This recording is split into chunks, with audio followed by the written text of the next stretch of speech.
No xornalismo é importante ir ás fontes, e nós temos as fontes máis orixinais e inaccesibles que se poidan imaginar. Só as mellores mentes da historia da humanidade teñen cabida nesta sección efervescente, porque para vir aquí hai que ser o mellor do mellor, e a outra condición ineludible é que o teu corpo estea a fertilizar 2 metros baixo terra un bonito camposanto. Isto é Entrevistas no Alén. Hoxe, en Entrevistas no Alén, Nicola Fontana, máis coñecido como Tartaglia.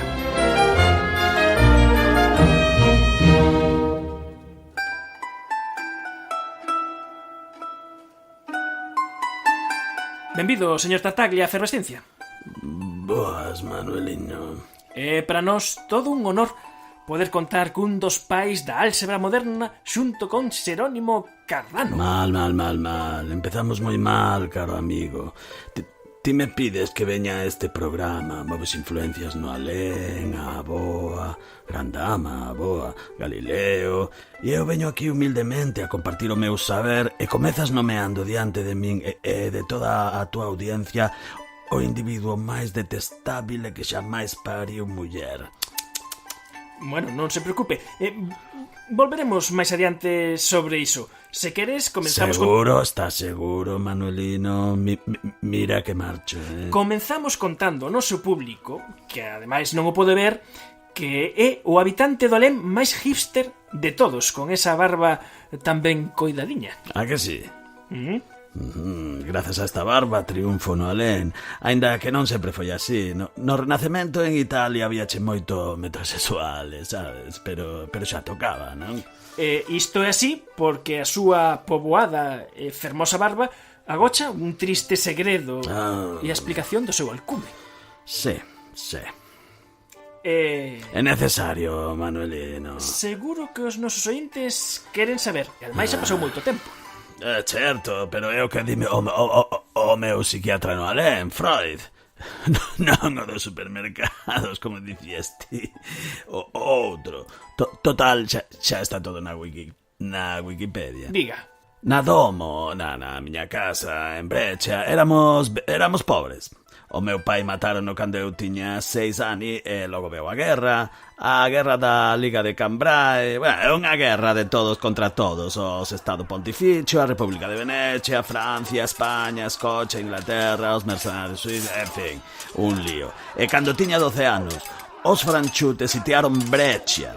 Aguantamos o sitio 7 días e 7 noites cando ao final caeu a cidade. E que pasou? O que tiña que pasar. Os homes de Luís XII, malnacidos sexa, pasaron polo ferro 40.000 almas. 40.000 almas? Sí, a miña nai levounos correndo para a catedrale, pero non respetaron nin o sagrado. Un soldado cortoume a cara e o padal tamén. Só me salvei porque me fixen o morto.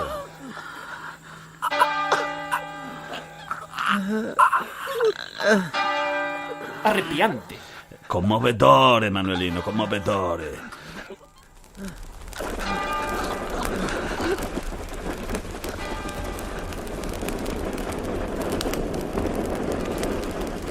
Nunca máis cheguei a falar correctamente, xa me des. Daí que me alcumasen Tartaglia. O Tatexo. O Tatexo, eso, o Tatexo. Pois apenas se lle nota o tartamudeo. Que en galego apenas tatabexo. Cousas da neurociencia. Búsquese un Xurxo Mariño para estas cousas. E dai tamén o da súa barba. Que liguá.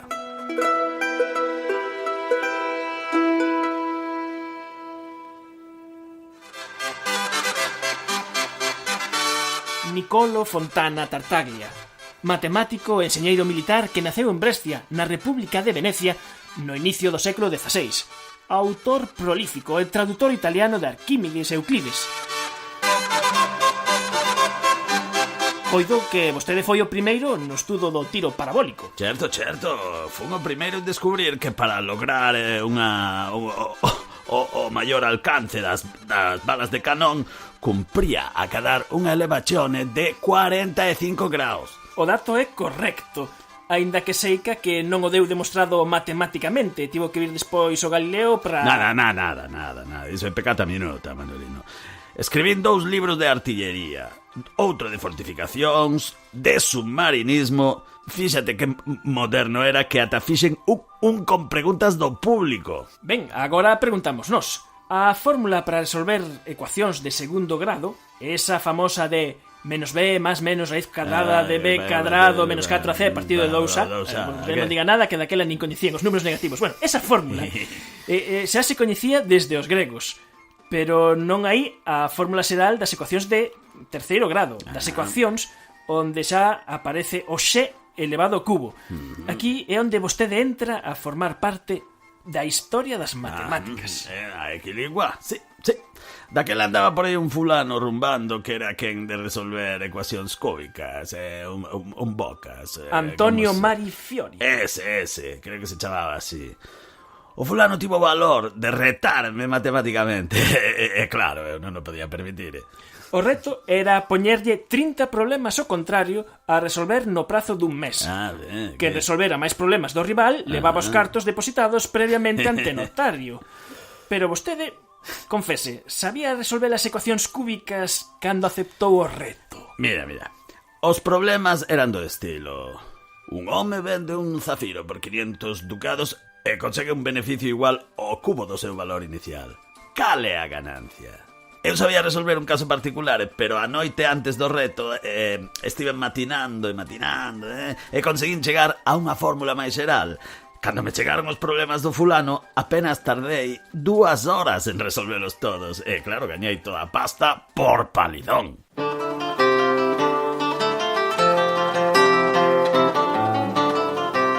Antonio María Fiori tivera aprendido a resolver só un caso das ecuacións cúbicas grazas a confesión que lle fixera no seu leito de morte o seu mestre, Escipioni del Ferro.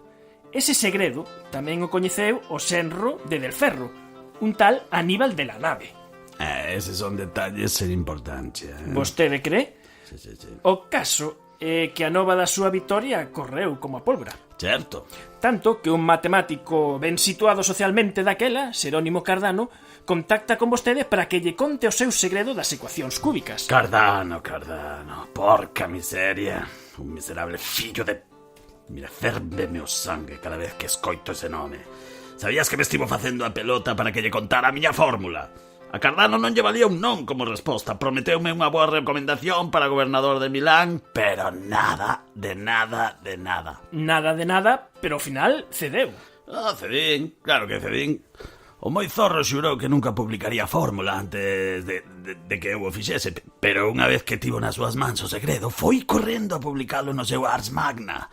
Mais baixo non se pode caer, non? Entendo o seu enfado, pero como en todos os conflictos sempre hai 2 versións. E precisamente, escoite, isto foi o que nos deixou grabado Cardano nos micrófonos de... Como? Ides dar voz a ese cretino? A ese vividor? A ese xogador? Xa te avisei, Manuelino. Non aguanto... Isto foi o que nos contou, o que nos deixou grabado Cardano nos nosos micros. Hola, son Xerónimo Cardano, matemático e médico. É certo que no meu libro Ars Magna revelo o segredo da ecuación cúbica, pero no mesmo libro explico claramente que logo de coñecer o secreto de Tartaglia, entrei en contacto con Aníbal de la Nave, que me amosa un manuscrito anterior do seu finado sogro Escipione del Ferro cun caso de resolución da ecuación cúbica. Polo tanto, este descubrimento libérame da promesa que lle fixera Tartaglia, entendo eu. Outra cousa que non conta o señor Nicola Fontana Tartaglia é que se embarcou nun segundo reto matemático con Ferrari, un dos meus discípulos, e que perdeu escandalosamente. Coidamos que era necesario este testemunho. De todos os xeitos, teño que dicir que a min o que me impresionou foi que cando Tartaglia desvelou o seu segredo a Cardano, o fixo en forma dun poema en verso, por se a mensaxe era interceptada. Escoitade que beleza.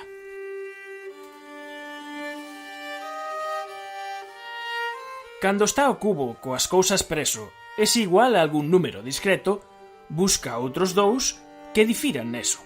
Despois ti farás isto que che espeto, que o seu produto sexa igual ao terzo cubo da cousa neto. Despois o resultado xeral dos seus lados cúbicos ben restado daríache a ti a cousa principal.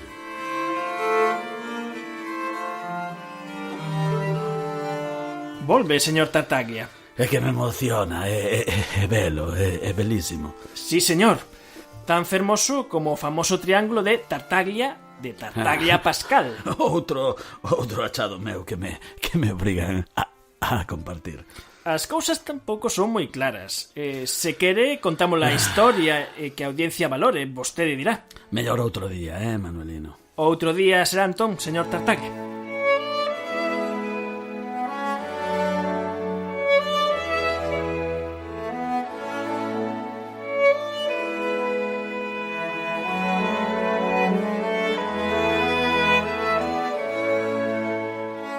Niccolò Fontana Tartaglia, un dos grandes matemáticos do Renacemento, coautor da fórmula da resolución da ecuación cúbica e un home a quen lle tocou vivir unha vida tan intensa como chea de intrigas.